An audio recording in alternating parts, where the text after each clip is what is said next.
A Hattiesburg woman is dead and an investigation is underway after a car crashed into a building this morning. Welcome in, I'm Keandra Malloy. Now, details are limited, but here's what we know so far.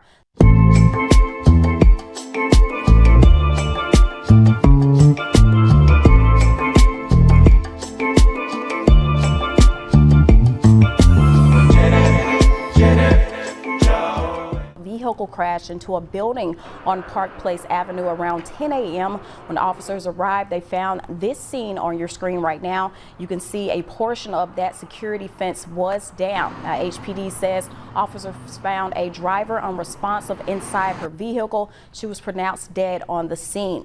This was the slow dance ignited everything. A moment of joy captured on video.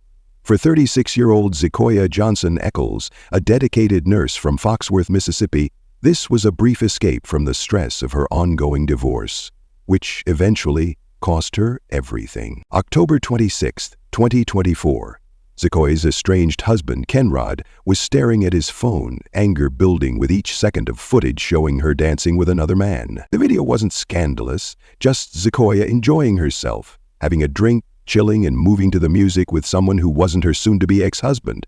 But for 50-year-old Kenrod Cartez Echols, it was unbearable. The sight of his wife finding happiness without him triggered something deadly. After seeing that video, Kenrod tracked Zakoya down. He found her that morning and confronted her about dancing with another man. During their argument, he pulled out a gun and shot her in the stomach. Badly wounded, Zakoya managed to get into her car and tried to drive away to safety. But the injury was too severe. She lost control of her vehicle and crashed into a building on Park Place Avenue. By the time help arrived around 10 a.m., it was too late. Zakoya died right there in her car. After the shooting, Kenrod called the police himself and admitted what he had done. He killed the mother of his child because she danced with someone else. He ended her life over a simple dance. This is the story of Zikoya Johnson Echols. And in this story, we'll reveal why she chose to have fun, what led to her death, and everything else in between. Welcome to Crazy Dark Files, where we shed light on the darkest true crime stories to help raise awareness and promote safety. Please like this video, share, and subscribe to this channel to help raise awareness, spread caution, and maybe even save someone else from the same fate. Now, the Lamar County coroner identified the deceased as 36-year-old Zikoya Johnson Echols. Her body is being sent to the Mississippi State Crime Lab in Biloxi for examination. No others were injured. HPD says this is an ongoing investigation. Zikoya Johnson Echols was known throughout Foxworth, Mississippi as a compassionate nurse who put her heart into caring for others. At 36 years old, she had built a life centered around healing and family. Born and raised in Marion County, Zakoya found her calling in nursing early on. Friends and co-workers described her as someone who could light up a hospital room with her smile. She worked long shifts at the local medical center, often picking up extra hours to provide for her family. Patients remembered her gentle touch and how she would take time to listen to their concerns, even on the busiest days. She was born to be a nurse, said one colleague who worked alongside her for 5 years. Zakoya had this natural ability to make people feel cared for. She didn't just treat symptoms, she treated the whole person. But nursing wasn't Zakoya's only passion. Her greatest joy came from being a mother to her 2 children. Her oldest child was from a previous relationship, while her younger child she shared with Kenrod. As a mom, Zakoya was involved in every aspect of her children's lives, helping with homework, attending school events, and creating special family tradition. She dreamed of seeing her children graduate college someday. Zakoya often told friends she was saving money to ensure both kids could pursue higher education without the burden of student loans. "My babies are going to have opportunities I never had," she would say. In her community, Zakoya volunteered at food drives and health screenings. She was active in her church and helped organize back-to-school supply drives for families who couldn't afford notebooks and pencils. People knew they could count on her. Zakoya met Kenrod Cartez Echols about 8 years before her death. At first, friends thought they made a good match. Kenrod, who was 14 years older than Zakoya at 50, seemed stable and mature. He had a steady job in Columbia, about 20 minutes from Foxworth. and appeared to treat Zakoya with respect during their courtship. They married after dating for a year and soon welcomed their child together. For the first few years, their marriage seemed happy on the surface. They bought a small house, took family vacations to the Gulf Coast, and posted smiling photos on social media. They looked like the perfect family, said a neighbor who knew them. Kenrod would brag about how hard Zakoya worked as a nurse and how good she was with the kids. But behind closed doors, the relationship was changing. Friends noticed that Zakoya stopped inviting them over. She began canceling plans last minute, often with vague excuses. When she did socialize, Kenrod was always present, watching her interactions closely. Zakoya's sister later revealed that Kenrod would check Zakoya's phone regularly and questioned her about male co-workers. He began complaining when she worked night shifts, suggesting she was being unfaithful. Though Zakoya denied any problems when asked directly, those closest to her noticed she seemed more withdrawn and anxious. She started to lose that spark, her sister explained. The Zakoya we knew, the one who danced in the kitchen while cooking dinner and laughed so loud you could hear her from outside, she started to disappear, little by little. About a year before her death, Zakoya finally made the difficult decision to separate from Kenrod. She moved into a small apartment with her children and filed for divorce. She told her sister she felt like she could breathe again. In those months of separation, glimpses of the old Zakoya returned. She started making plans for the future, talking about going back to school for her master's degree in nursing and taking her kids on a big trip once the divorce was final. She even began socializing again, reconnecting with old friends and enjoying simple pleasures like going out dancing on rare nights when her children stayed with relatives. What Zakoya didn't know was that Kenrod was watching her every move, growing more resentful as she rebuilt her life without him. The distance that gave her freedom was fueling his anger, an anger that would ultimately turn deadly on that October morning. Looking back, the warning signs in Zakoya and Kenrod's marriage appeared gradually. Friends who knew them during the early years of their relationship noticed subtle changes in how Kenrod interacted with his wife. At first, it seemed like he just really loved her, said a co-worker from the hospital. He'd show up at her workplace with lunch or flowers. We thought it was sweet. But then he started showing up randomly, like he was checking on her. Those surprise visits became more frequent. Kenrod would call Zakoya multiple times during her shifts, sometimes getting angry if she couldn't answer right away. He began questioning her about male doctors and patients she worked with. At home, Kenrod's jealousy intensified. He monitored Zakoya's phone calls and text messages. If she went out with friends, he demanded to know exactly where she was going, who would be there, and when she'd be back. He often called repeatedly throughout the evening or showed up unexpectedly. He always had to know where she was, Zakoya's sister explained. If she was even 15 minutes late getting home, he'd blow up her phone with messages asking who she was with. Kenrod also began controlling the family finances. Though Zakoya worked full-time as a nurse, she had to ask permission to make purchases. He questioned every expense and insisted on approving her spending. When she wanted to send money to help her mother with medical bills, Kenrod refused, causing a major argument. The control extended to Zakoya's appearance, too. He criticized her clothing choices, calling certain outfits too revealing or inappropriate for a married woman. He discouraged her from wearing makeup when he wasn't with her, and complained when she changed her hairstyle without telling him first. By 2023, the relationship had become increasingly tense. Neighbors reported hearing loud arguments coming from their homes. During one fight, Kenrod broke Zakoya's phone after finding text messages from a male co-worker about a patient handoff. In January 2024, after a particularly bad argument where Kenrod threatened to take their child away if she ever left him, Zakoya made her decision. She waited until he was at work, packed essential belongings for herself and her children, and moved into a small apartment across town. She was terrified, her sister recalled. She kept looking over her shoulder the whole time we were moving her stuff. She was afraid he'd come home early and catch her leaving. Zakoya filed for divorce the following week. When Kenrod was served with the papers, he showed up at her apartment, pounding on the door and demanding to talk. Neighbors called the police, but Kenrod left before they arrived. This pattern continued. He would appear at her home or workplace, sometimes calm and pleading for reconciliation, other times angry and threatening. Despite having a steady job as a nurse, Zakoya struggled financially after the separation. Kenrod refused to provide child support unless she dropped the divorce proceedings. She worked extra shifts to make ends meet while also caring for 2 children on her own. She was exhausted all the time, said a friend who helped with child care. Working double shifts, taking care of the kids, dealing with Kenrod's harassment, it was wearing her down. Zakoya also faced social isolation. Some mutual friends took Kenrod's side in the separation, believing his claims that she was exaggerating his behavior or that she was leaving him for someone else. Others simply didn't want to get involved in what they saw as a private matter. The legal process moved slowly. Court dates for the divorce were postponed twice when Kenrod's lawyer requested extensions. Each delay meant more time living in limbo, more opportunities for Kenrod to pressure Zakoya to return. By October 2024, Zakoya had been separated for 9 months. She was starting to rebuild her life. She had made new friends at work who didn't know Kenrod. She occasionally went out when her children stayed with her mother. She was saving money for a down payment on a small house where her kids could have a yard to play in. What Zakoya didn't realize was that she was in the most dangerous period of an abusive relationship. Experts in domestic violence know that when a victim leaves their abuser, the risk of violence increases dramatically.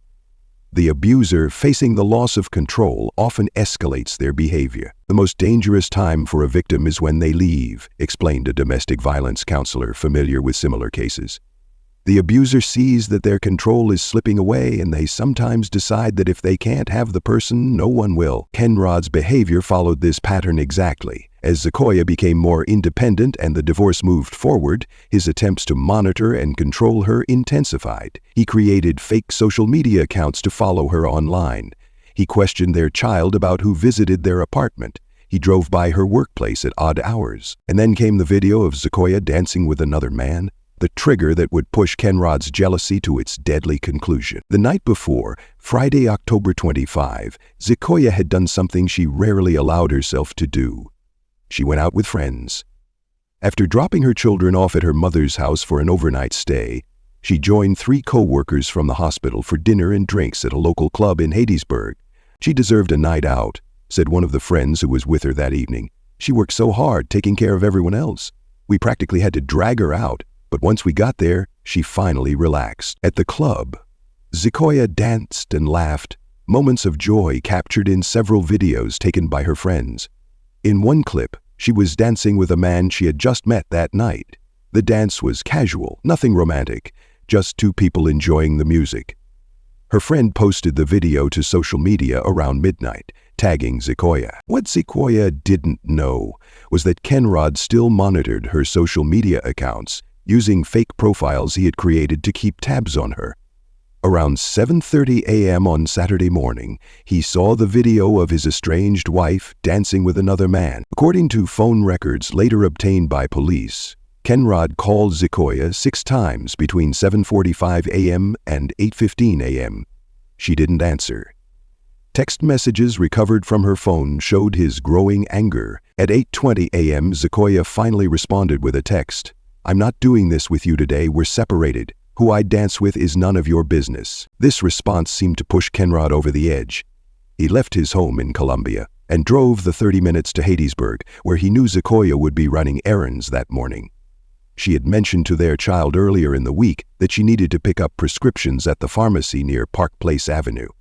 Information Kenrod had extracted during his visitation, security camera footage from a gas station on Highway 98, captured Kenrod's black Ford F-150 truck heading toward Hattiesburg at 8:47 p.m.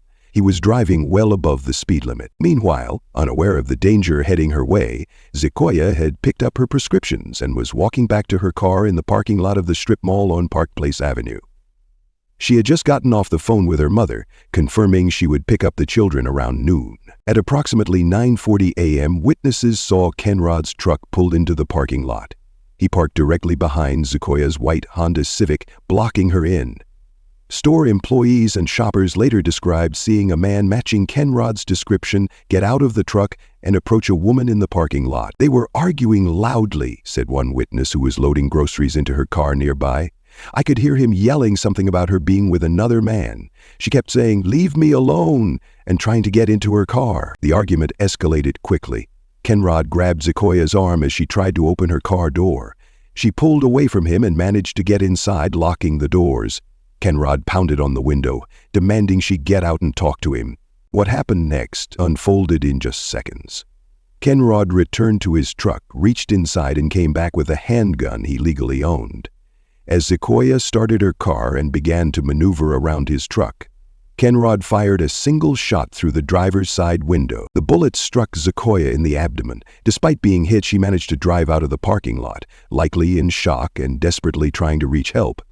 Security footage from a nearby bank showed her car swerving as it left the parking lot and turned onto Park Place Avenue. Zakoya made it about half a mile before losing consciousness. Her car veered off the road and crashed into the brick wall of an office building. A passing jogger saw the crash and immediately called 911. Emergency responders arrived within minutes.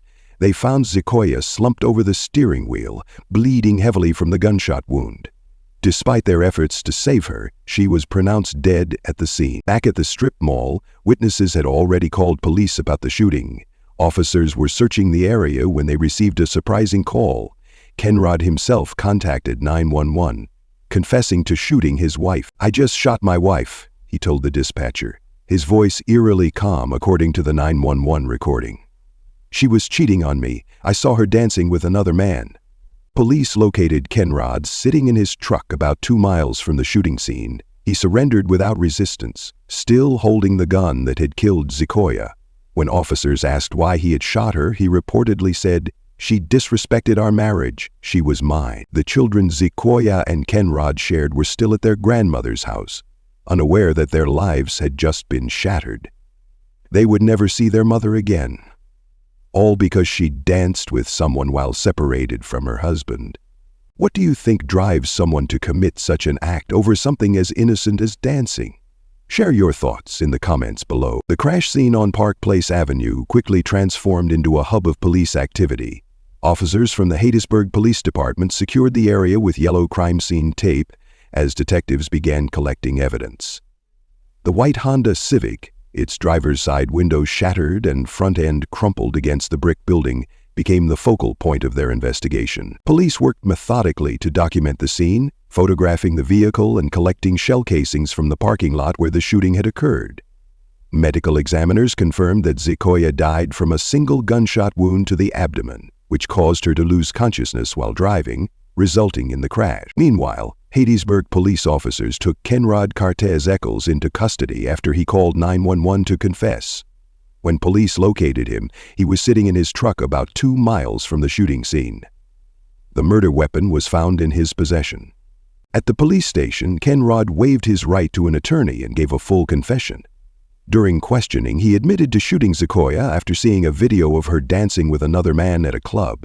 He told investigators he had been monitoring her social media accounts using fake profiles since their separation. "She was still my wife," he reportedly told police. "I don't care what any divorce papers say." The Forest County District Attorney's Office charged Kenrod with first-degree murder. Because the killing appeared premeditated, Kenrod had driven from Columbia to Hattiesburg with a loaded gun after seeing the video. Prosecutors determined the charge was appropriate. The judge denied bail, citing Kenrod as a flight risk and danger to the community. He was held at the Forest County Jail to await trial. News of Zakoya's murder spread quickly through Hattiesburg and Foxworth. Her co-workers at the hospital were devastated. Many had known about her troubled marriage but never imagined it would end so tragically. The Marion County School District provided counselors for students at the elementary school where Zakoya's children attended. School officials worked to support the children's classmates who struggled to understand what had happened. For Zakoya's family, the focus immediately turned to her children.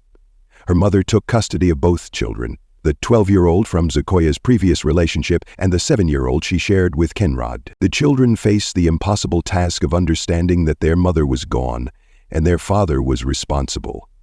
According to family members, the younger child had difficulty comprehending the permanence of death, repeatedly asking when both parents would come home. Zakoya's funeral was held at a church in Foxworth. The service was attended by family, friends, co-workers, and community members who had known her.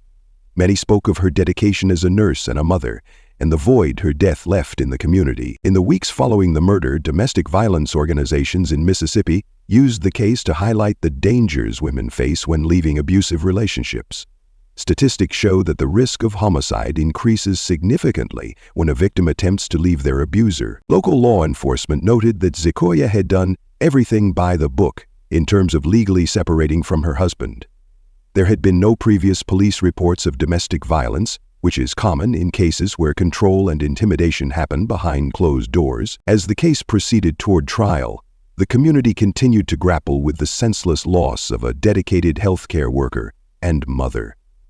Her death served as a stark reminder of how quickly domestic situations can turn deadly, particularly when jealousy and possessiveness are involved. Zikoya Johnson Echols' story is tragically common. Every day in America, about 3 women are killed by current or former intimate partners. What makes these deaths so devastating is that they often follow clear warning signs that both victims and those around them may not recognize until it's too late. Experts in domestic violence point to several red flags that were present in Zakoya's relationship with Kenrod. Controlling behavior is often the first sign. Monitoring phone calls and text messages, questioning time spent away from home, and isolating a partner from friends and family. For Zakoya, this manifested in Kenrod's constant calls during her work shifts and his questioning about male co-workers. Jealousy, when extreme, is not a sign of love, but of possession. Healthy relationships are built on trust, not surveillance. Kenrod's creation of fake social media accounts to monitor Zakoya after their separation shows how this possessiveness can escalate when control is threatened. Financial control is another warning sign. Despite Zakoya's full-time job as a nurse, Kenrod managed their money and questioned her purchases. After separation, his refusal to provide child support unless she dropped the divorce proceedings was another form of control. The most dangerous time for victims of domestic violence is when they leave. Studies show that 75% of domestic homicides occur upon separation, and women are 70 times more likely to be killed in the 2 weeks after leaving than at any other time in the relationship. This is why proper safety planning is crucial. Faith communities, often central in victims' lives, can become safe havens by training leaders to recognize abuse and respond appropriately. The church Zakoya attended could have been a crucial support system had they recognized the signs of her troubled marriage. Perhaps most importantly, we must change how we talk about domestic violence. It's not a private family matter, but a serious crime with deadly consequences.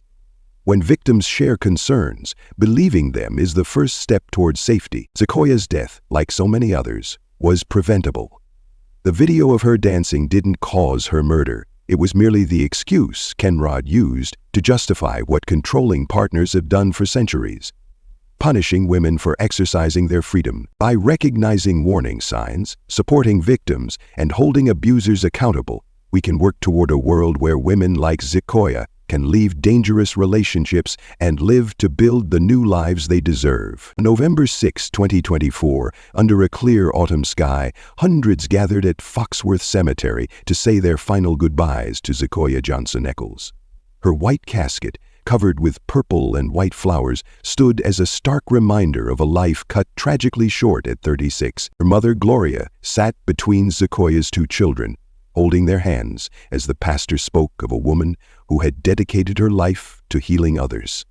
Colleagues from the hospital formed a line of honor, each placing a single white rose on her casket. Zakoya had a gift, said her nursing supervisor during the eulogy. She could walk into a room and immediately make patients feel cared for. That kind of compassion can't be taught. Friends shared memories of her laugh, her dedication to her children, and her resilience during difficult times.